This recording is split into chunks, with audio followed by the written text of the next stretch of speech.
তখন এটা করে নিলে অসুবিধার কিছু নেই, তাই তো? সঙ্গে সঙ্গে কারেন্ট রিয়াকশনটা পেয়ে যাবে। শুনতে পাচ্ছ?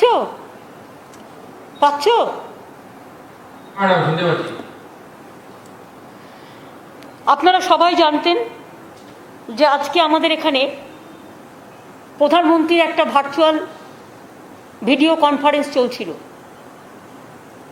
এবং তাতে 10টা রাজ্যের মুখ্যমন্ত্রীদের ডাকা হয়েছিল, প্লাস কিছু ডিএমদের ডাকা হয়েছিল বিভিন্ন রাজ্যের। যদিও সিএমরা উপস্থিত থাকলে সিএমদেরই প্রায়োরিটি দিতে হয় বলে আমরা আমাদের রাজ্যের ডিএমদের অ্যালাউ করিনি। সেটা কথা নয়, কারণ আমি উপস্থিত ছিলাম, আমার চিফ সেক্রেটারি ছিল, আমার হোম সেক্রেটারি ছিল, আমার হেলথ সেক্রেটারি ছিল, সবাই ছিল। আমাদের যেটা সবচেয়ে বেশি খারাপ লেগেছে, একটা যুক্তরাষ্ট্রীয় কাঠামোতে মুখ্যমন্ত্রীদের অফিসিয়ালি আমন্ত্রণ জানিয়েও তাদের কাউকে একটি কথা বলতে না দেওয়া, তাদের সাথে সৌজন্যতা বিনিময় করা। আজকে কোভিড সবচেয়ে বড় প্যান্ডামিক সিচুয়েশন, এই সিচুয়েশনে আমরা প্রত্যেকেই আমাদের রাজ্যের দাবি দাওয়া নিয়ে আমরা উপস্থিত ছিলাম এবং আপনারা হয়তো বিশ্বাস করবেন এইসব পেপার বক্স টক্স করে আমরা সমস্ত রেডি ছিলাম, বাট আমাদের কাউকে 1 সেকেন্ডের জন্য বলতে দেওয়া হয়নি। উনি ওনার পছন্দ মতো কিছু ডিএম, ওনার বিজেপি রাজ্যের ম্যাক্সিমাম এবং 4-5 জনকে দিয়ে বলিয়ে নিজে ভাষণ দিয়ে শেষ করে দিয়েছেন। কি যে ভাষণ দিলেন সেটাও বুঝলাম না। এই মিটিংটা ছিল প্রাইম মিনিস্টারের কোভিড নিয়ে মিটিং। কোভিড নিয়ে মিটিংটা এত casual, it was just a casual super flock meeting. We the chief ministers are feeling insulted and humiliated, and we are astonished to see that Prime Minister called a meeting and invited the chief ministers, and all the chief ministers were sitting just like puppet. Nobody is allowed to speak. Then how do we speak about the public demand? We never ask about the COVID vaccine. They never ask about the medicine position. They never ask about the oxygen position. They never ask about the remdesivir, the medicine, the urgent, what is not available in the market now. They didn't ask us for the black fungus, that new disease. এবং আমরা really লজ্জিত, আজকে আমাদের সরকারের 10 বছর পূর্ণ হচ্ছে। আমি আজকে শপথ নিয়ে বলছি, আমরা ভেবেছিলাম প্রধানমন্ত্রীর কাছে আমরা বলবো আমাদের ভ্যাকসিনটা দিন, যাতে সবাইকে ভ্যাকসিনটা দেওয়া যায়। উনি তার ভাষণে বলছেন করোনা নাকি কমে গেছে। যদি করোনা কমে গিয়ে থাকে তাহলে এত মৃত্যু হচ্ছে কি করে? যদি করোনা কমে গিয়ে থাকে, কখনো কমে কখনো বাড়ে, এই নেগলিজেন্স করার জন্যই করোনাটা বেড়েছিল। 6 মাস কোনো কিছু না করার জন্য করোনা বেড়ে গিয়েছিল। আপনারা দেখেছেন 8 ফেজ ইলেকশন করার জন্য বেঙ্গলে গ্রামে গ্রামে করোনা বাড়িয়েছে। প্রায় 5-6 লক্ষ সেন্ট্রাল পুলিশের ফোর্স এখনো পর্যন্ত 105টা ব্যাটালিয়ান পড়ে আছে এবং করোনাটা বাড়িয়ে দিয়ে চলে গেছে বাংলায় গ্রামে গ্রামে। তা সত্ত্বেও আমরা প্রায় 284টা হসপিটাল আমরা ট্রিটমেন্ট দিচ্ছি, প্লাস আরও অনেক হসপিটাল আছে যেখানে আমরা 234টা কোভিড হসপিটালের মধ্যে 184টা গভর্নমেন্ট হসপিটাল এবং 41 আমরা প্রাইভেট হসপিটালে ট্রিটমেন্ট দিচ্ছি। কিন্তু আমাদের খারাপ লাগলো যে প্রধানমন্ত্রী এত ইনসিকিউর ফিল করছেন নিজেকে যে একটা মুখ্যমন্ত্রী কথা শুনতে চাইলেন না। এত ভয় কিসে?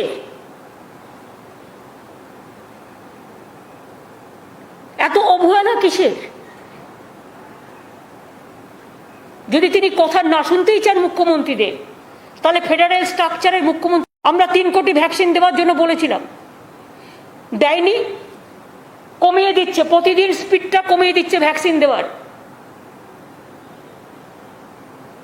এ মাসে আমাদের 24 লক্ষ ভ্যাকসিন পাওয়ার কথা ছিল, 13 লক্ষ আমরা পাইনি। অক্সিজেন দিচ্ছে না। রেমডেসিভির যে ওষুধটা সবচেয়ে ইম্পর্টেন্ট করোনার জন্য, সে ওষুধটা মার্কেটে পাওয়া যাচ্ছে না। কে জবাব দেবে? প্রধানমন্ত্রী পালিয়ে গেলেন মুখ লুকিয়ে, জবাবটা কে দেবেন? সেন্ট্রাল গভর্নমেন্টের হাতে এগুলো সমস্তটা। না কেন্দ্র না রাজ্যকে কোনো রকম পয়সা দিয়ে হেল্প করছেন। এমনকি আমরা বারবার বলেছিলাম সারা ভারতবর্ষের 140 কোটি লোকের জন্য 30,000 কোটি টাকা স্যাংশন করলে ইউনিভার্সালি সকলে ভ্যাকসিনটা পেয়ে যায়। সেটাও দিলেন না। বড় বড় বিল্ডিং বানাচ্ছেন, স্ট্যাচু বানাচ্ছেন নিজেদের, এটা ওটা ভাঙছে, এটা ওটা করছে, সেসবগুলো করে যাচ্ছেন। আর আজকে মানুষ মরে যাচ্ছে, 18 বছরের ছেলেরা মেয়েরা মরে যাচ্ছে। আজকে যত মৃত্যুর সংখ্যা দেখছেন, এবারে কিন্তু সংখ্যাটা 30-35 বছর থেকে 55-60 বছরের মধ্যে বেশি। কই আমাদের জিজ্ঞেস করার সুযোগ দেওয়া হলো না? নদীতে মৃতদেহ ভাসিয়ে দেওয়া হলো। নমামি গঙ্গা আজকে মৃত্যুপুরী গঙ্গায় পরিণত হয়েছে। মানুষ গঙ্গার জলে পা দিতে ভয় পাচ্ছে। সারা দেশটাকে আজকে পুরো দূষণময় করে দিয়েছে, বিষাক্ত করে দিয়েছে, পরিবেশটাকে বিষাক্ত করে দিয়েছে। আর বলছে করোনা কমে যাচ্ছে। আবার কবে বলবে আবার একটু ঘন্টা বাজিয়ে দিন, তাহলে করোনা কমে যাবে। কোনো পার্মানেন্ট সলিউশন নেই, কোনো অ্যাকশন নেই। আমরা ভেবেছিলাম যে আমরা বাংলার কথা বলবো এবং আমাদের একটা প্ল্যান ছিল, টিকায় আমরা প্রথম, আমরা সবচেয়ে ভালো টিকা সিস্টেমটা কাজ করি। আমরা ভেবেছিলাম ভ্যাকসিনটা পাবো এবং দরকার হলে পয়সা দিয়ে কিনবো, কিন্তু সেই ভ্যাকসিনটা দিয়ে আমরা যেটা করব সেটা হচ্ছে আমরা বাংলার সব মানুষকে ভ্যাকসিনাইজেশনটা করে দেবো। কিন্তু প্রধানমন্ত্রী সেই সুযোগটা আমাদের দিলেন না। ইলেকশনের আগে বলেছিলেন, বিহার ইলেকশনের আগে যেমন বলেছিলেন বিনা পয়সায় ভ্যাকসিন দেবেন, বেঙ্গলেও ইলেকশনের আগে বলেছিলেন বিনা পয়সায় ভ্যাকসিন দেবেন। এখন ভ্যাকসিন দেওয়া তো দূরের কথা, নিজের মুখ লুকিয়ে পালাচ্ছে। মিটিংয়ে ডেকেও একটা কথা বলতে দিচ্ছে না। তার মানে টোটাল ফেডারেল স্ট্রাকচারটাকে বুলডোজ করার, ডিমোলাইজ করবার এবং টোটাল ফ্র্যাকচার মানে ফেডারেল স্ট্রাকচারটাকে একেবারে দম্ভ দিয়ে গুড়িয়ে দেবার, একেবারে শুম্ভ নিশুম্ভর মতো ঔদ্ধত্য, অহংকার, দানবিকতায় ঘেরা একটা দেশ চলছে, যে দেশের আমরা অধিবাসী। আমরা গর্ব করি আমাদের দেশ নিয়ে। কোনো ভ্যাকসিন প্রকিউরমেন্ট করা হচ্ছে না। এবং দেখুন আমাদের এখানে যেটুকু গ্রামে গ্রামে বেড়েছে বিকজ অফ 8 ফেজ ইলেকশনের জন্য। বারবার বলেছিলাম একবারে করে দেওয়া হোক, অন্তত 4টি ইলেকশনও একসাথে করে দেওয়া যেতে পারতো, করেনি। গায়ের জোরে কথা শোনেনি। কি চলছে সবই তো দেখতে পাচ্ছেন। পোস্টপোল ভায়োলেন্সের নাম করে সেন্ট্রাল টিম পাঠিয়ে দিচ্ছে। আর কই সেন্ট্রাল টিম পাঠিয়েছে উত্তরপ্রদেশে, যখন ডেড বডিগুলো ভাসিয়ে দিয়েছে, সারা দেশের গঙ্গা দূষণ করে দিয়েছে। আজকে কই সেন্ট্রাল টিম পাঠাচ্ছে দেখতে কোথায় ভ্যাকসিন আছে আর ভ্যাকসিন নেই, কোথায় অক্সিজেন আমাদের যেগুলো তৈরি করার কথা অক্সিজেন সেন্টার, সেগুলো করতে দেওয়া হচ্ছে না, ঝুলিয়ে দেওয়া হচ্ছে, ডিলে করে দেওয়া হচ্ছে। সুতরাং আমি মনে করি country is facing very critical, passing through a very critical juncture where Prime Minister is very casual. And today the meeting is been proved that it is a super flop, a casual meeting.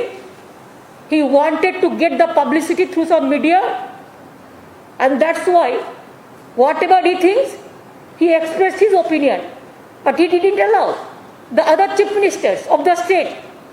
There are so many chief ministers' name was enlisted, Bengal to Maharashtra to Kerala to so many, but nobody was allowed to speak what they think.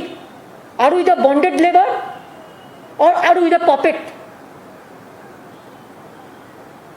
Only what the his master voice, their matter, and opposition is no matter. They have demolished the federal structure. They have forgotten the constitutional provisions. They have violated the COVID norms. They didn't allow us to speak how to control the COVID pandemic. The medicines are not available. The oxygens are not available. The remdesivir, this medicine is not available. The other thing is not available. And vaccine also, I do not know how long. If we accept his formula, then it may take 10 years to give vaccine to all. Then so many persons will die. Even you have seen so many young generations. We have to give vaccine to them.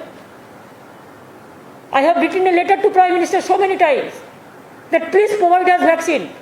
We want to give from 18 years. 18 years plus 45 years plus 60 years, all we want to give universal vaccine. Even if you give us the procurement for vaccine, then we may pay also. Because Bengal, we have already purchased 60 crores rupees the vaccine we advance for private purchasing. But sometimes it is not available. So where will get? We have our good infrastructure. Our doctor sisters also, they are working. They are working in a very good manner. That's why the present situation, I can tell you, Bengal, that though the vaccine speed is very low, they are not giving us the vaccine. But instead of that, now our weekly positive rate is coming down. Current positive rate is around 28.7%, lower from highest positivity rate 32.8%. And death rate is significantly lower, 0.69% in this phase of COVID-19. We have 234 COVID hospitals, 184 government and 41 requisition private hospitals. We have 40,000 the oxygen beds and including ICU, HDU bed. And our occupancy rate in the hospital is 41%. So we can spare more people. And also in safe home also, we have so many, even private hospital also, we have said that 60% should be reserved for COVID patient. And now, you see, vaccination drive,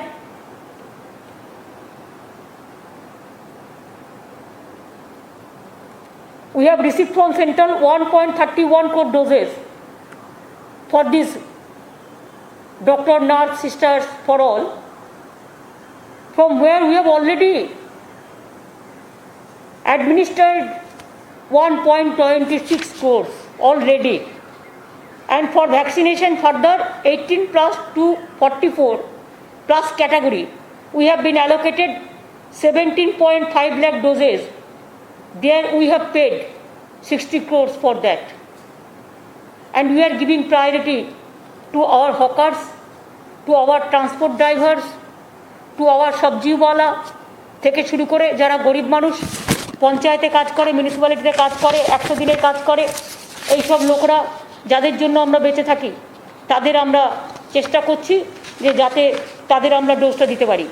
আমরা আগে চেয়েছিলাম 3 কোটি vaccine, 3 কোটি vaccine পেলে আমরা 2 কোটি রাখতাম, দিতাম, 1 কোটি প্রাইভেটকে দিতাম, মানে 3 কোটি মানে 1.5 কোটি লোক পাবে, 1 কোটি মানে 50 লক্ষ পাবে, কারণ 2টো করে লাগে। এখন আমরা 8.6 crore ডোজ চাইছি যাতে আমরা সবাইকে দিতে পারি। মানে 18 বছর বয়সের পর থেকে যে সংখ্যাটা আছে ওটার জন্য আমাদের প্রয়োজন 8.6 crore, কিন্তু কেউ পাচ্ছে না।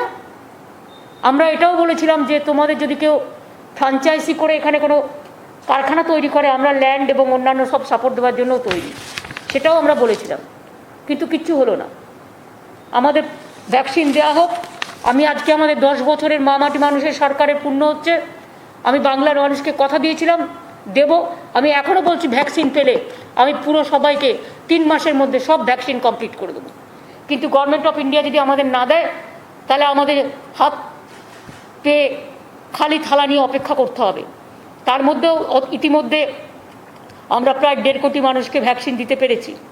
আরেকটা জিনিস আমার আজকে জিজ্ঞেস করার কথা ছিল যে কখনো বলছেন 3 সপ্তাহ পরে 2টো ডোজ, কখনো বলছেন 6 সপ্তাহ পরে 2টো ডোজ, কখনো বলছেন 40 দিন পরে 2টো ডোজ, কখনো বলছেন 1 বছর পরে 2টো ডোজ। অ্যাকচুয়াল ব্যাপারটা কি? Is there any study, any research? What is the guidelines? কেউ জানে না। যেহেতু ভ্যাকসিন নেই, কখনো বলে দিচ্ছে 7 দিনে 2টো ডোজ, প্রথম দিকে কিছু দেওয়া হয়েছিল 4 সপ্তাহের মধ্যে, এখন আবার বলে দেওয়া হচ্ছে 40 দিন পর, আবার বলে দেওয়া হচ্ছে 16 সপ্তাহ পর। সকলে একটা ডাইলেমার মধ্যে আছে, আমরা জানি না কি হচ্ছে। তার মধ্যে আবার একটা ব্ল্যাক ফাঙ্গাস এসছে, সেটা সুরাট থেকে এসছে গুজরাটে, এবং সেটা রাজস্থান প্যান্ডামিক অলরেডি ডিক্লেয়ার করেছে, এবং আমাদের এখানেও 4টে কেস আমরা পেয়েছি এরকম। সুতরাং এগুলো নিয়ে তো কথা বলার দরকার। সেই ওষুধগুলো পাওয়া যাচ্ছে না। আমি যে ব্ল্যাক ফাঙ্গাস হলে যে ওষুধগুলো দেবো লোককে, সেই ওষুধগুলো পর্যন্ত দিচ্ছে না। এই ওষুধগুলো কেন্দ্রীয় সরকারের ভাণ্ডারে থাকে এবং এটা তাদের কাছে প্রকিউরমেন্ট করার পলিসি। তো মহা মুশকিল। আমরা রাজ্য চালাচ্ছি, আর রাজা, যিনি দিল্লির রাজা হয়ে বসে আছেন, সম্রাট হয়ে বসে আছেন, সেই সাহেন্সা মানুষের দিকে তাকাচ্ছেনই না। তিনি বলে দিচ্ছেন সব ঠিক আছে, সব ঠিক আছে, সব ঠিক হ্যায়, সবকা সাথ চলেগা। আগে বলতো সবকা বিকাশ সবকা সাথ, আর এখন বলছে সব ঠিক হ্যায়, করোনা ঠিক হ্যায়। মানুষের মৃত্যুচ্ছ বলে একদিকে, আর একদিকে এদের ঔদ্ধত্য, অহংকার, টোটালটাই নেগলিজেন্সের ওপরে চলছে। এবং এইভাবে কতদিন চলবে আমি জানি না, but we are really sorry, we are shocked, we are astonished. And আমাদের এখানে অক্সিজেন 450 মেট্রিক টন দেওয়া হচ্ছে, আমাদের দরকার 700 মেট্রিক টন। আমাদেরটা কেড়ে নিয়ে গিয়ে অন্য রাজ্যে দিয়ে দেওয়া হচ্ছে, সেটাও বলতে পারলাম না। আমার এখানে আমি বলতে চেয়েছিলাম, সারা ভারতবর্ষে 30,000 কোটি টাকা দিলে ইউনিভার্সাল 140 কোটি লোকের পেয়ে যেত, 18 বছর থেকে 18+, 45+, 60। তাহলে প্রবলেমটা অনেকটা সলভ হতো। ভ্যাকসিনটা দিলে আবার যে করোনা হয় না তা ঠিক নয়, কিন্তু যেটা আমরা শুনছি যে ওয়েটটা একটু কম হয়, অনেকে বেঁচে যেতে পারে, 90% পিপুল বেঁচে যেতে পারে। তা সেটা আমরা কেন করছি না? সেটা না করে আজকে সবাইকে মৃত্যুর দিকে আমরা ঠেলে দিচ্ছি। আপনারা তো কলকাতাও দেখছেন, কলকাতার মেয়র যে সারাদিন কাজ করে বেড়ায়। আমি কোর্টে সাবজুডিস বলে আমি কিছু বলবো না, বাট এটা আমি নিশ্চয়ই বলবো যে ও সারাক্ষণ কাজ করে বেড়ায় এবং সারাক্ষণ ফিল্ডে থেকে কাজ করে বেড়ায়। কিন্তু আজ 4 দিন ধরে কলকাতা ভ্যাকসিনেশনের কাজ, ক্লিনলিনেসের কাজ আমরা অন্যভাবে করছি, কিন্তু একজনের বিকল্প তো আরেকজন হয় না। এই প্যান্ডামিকের টাইমে ভ্যান্ডেটা পলিটিক্স করবার টাইম আছে ওদের, ভ্যান্ডেটা রাজনীতি করবার টাইম আছে ওদের। এবং সেক্ষেত্রে প্যান্ডামিক নিয়ে রাজ্যকে ডেকেও রাজ্যকে বলতে দেওয়া হয় না। তার মানে ওরা কোথায় নিয়ে যাচ্ছে? কেন্দ্র রাজ্যের সংঘাতকে, ফেডারেল স্ট্রাকচারটাকে, যুক্তরাষ্ট্রীয় কাঠামোয় এটা মানায় না। এটা আজকে রাজ্যগুলোর অসম্মান হয়েছে, রাজ্যগুলোর অপমান হয়েছে। এবং ওষুধের দামও আপনারা জানেন, ফ্লিপ ফ্লপ পলিসি চলছে। কোনোটা 150 তো কাউকে দিচ্ছে 400, তো কাউকে দিচ্ছে 600। কোনো প্রকিউরমেন্ট পলিসি নেই, কোনো ক্লারিফিকেশন, কোনো ভ্যাকসিন মেশিন ম্যানুফ্যাকচারিং পলিসি নেই। ইভেন জিএসটি নিচ্ছে। ধরুন অক্সিজেন অনেকে বিনা পয়সায় দিতে চায় কর্পোরেট হাউস থেকে, অনেক মানুষ কাজ করতে চায় এনজিও, তাদের কাছ থেকে জিএসটির টাকা কেটে নেওয়া হচ্ছে, আরও অন্যান্য তাদের কাছ থেকে সমস্ত ইন্টারেস্ট কাটা হচ্ছে। ফলে একটা লোক সোশ্যাল ওয়ার্ক করতে এসে দেখি মানে তার জলপাই দুটোই দিয়ে দেবে, তা কখনো হয়? একটা মানুষ যখন কাজ করতে আসে, মানুষ জানে আমি এই কাজটা করছি তার কারণ আমাকে গভর্নমেন্ট ফুল সাপোর্ট দেবে, যাতে আমার আবার ট্যাক্স না দিতে হয়।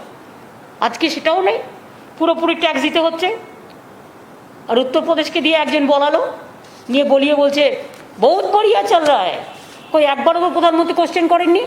ডেড বডিগুলো কোভিড প্রোটোকল না মেনে কেন গঙ্গার জলে ভাসিয়ে দিয়েছ? কত ডেড বডি, তার হিসেব কত? আর বলছে ওখানে নাকি কিছু হয়ইনি, এমন একটা বলছে। মানে কোনো রেকর্ডটাকেই টোটাল চেপে যাওয়া হচ্ছে, তোতা পাখির বুলি। এই হচ্ছে পরিস্থিতি। সুতরাং আমি আপনাদের এটাই বলতে এসেছি যে আজকের মিটিং নিয়ে আমরা ভেবেছিলাম যে আমাদের বলার সুযোগ দেওয়া হবে, কিন্তু I am sorry, nobody was allowed to speak, but we are not the bonded labor. We thought that what we wanted to speak the Prime Minister. It is nothing against of the government, or nothing against a particular person, but it is the demand of the people to help the people. It is poor people demand. That when he didn't allow, then all the chief minister must protest on this.